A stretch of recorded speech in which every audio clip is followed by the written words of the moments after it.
ভাবুন তো ভাই, আপনি দুনিয়ার সবচেয়ে বড় রহস্যময় একটা কোম্পানিতে চাকরির ইন্টারভিউ দিতে গেছেন।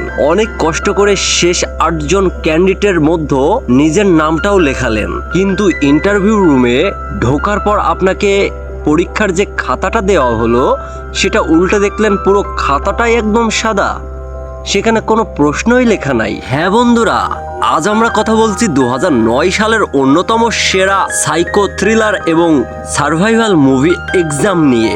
গল্পের শুরুতে আমরা দেখি একটি হাইটেক কোম্পানির শেষ পদের জন্য 4জন চাকরি প্রার্থীকে একটি জানালাবিহীন বন্ধ লাইব্রেরি রুমে নিয়ে আসা হয়।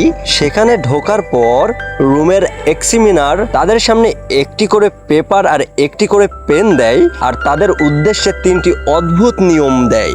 1 নম্বরে হচ্ছে কোনোভাবে নিজের প্রশ্নপত্র নষ্ট করা যাবে না। 2 নম্বরটা হচ্ছে এই রুম ছেড়ে বাইরে যাওয়া যাবে না। আর 3 নম্বরটা হচ্ছে এক্সামিনার অথবা দরজায় দাঁড়িয়ে থাকা গার্ডের সাথে কোনো রকম কোনো কথা বলা যাবে না। এখন পরীক্ষার সময় দেওয়া হয় মাত্র 80 মিনিট।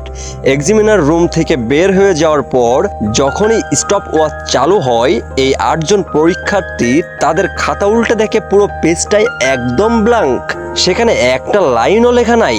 এখন প্রশ্নই যদি না থাকে তবে তারা উত্তর দেবে কিসের? চাকরিটা পাওয়ার লোভে এবং সেই অদৃশ্য প্রশ্নটা খুঁজে বের করার জন্য এই 8জন মানুষ একে অপরের শত্রু বনে যায়। সময়ের সাথে সাথে রুমের ভেতরের পরিস্থিতি এত ভয়ঙ্কর রূপ নেয়, তারা একে অপরকে শেষ করে দিতেও দ্বিধা করে না। কিন্তু আসল প্রশ্ন হলো, কি ছিল সেই গোপন প্রশ্ন, আর শেষ পর্যন্ত কে পেয়েছিল এই চাকরিটা? সাইকো থ্রিলার এই সাসপেন্স ভরা এই মাথা নষ্ট করা মুভিটা যদি আপনি মিস করতে না চান তবে আজই দেখে নিন। আর দেখার পর মুভিটা আপনার কেমন লেগেছে সেটা অবশ্যই কমেন্টে জানাবেন। আর এই মুভির পুরো রহস্য বাংলায় সহজভাবে জানতে ভিডিওর বাকি পার্টগুলোর জন্য এখনই আমাদের ব্যাড ব্রোকেন চ্যানেলটি সাবস্ক্রাইব করে পাশে থাকা বেল আইকনটি অল প্রেস করে রাখুন, যাতে পরবর্তী পার্ট আপলোড করলেই সবার আগে নোটিফিকেশন আপনার কাছেই পৌঁছায়। Thanks for watching.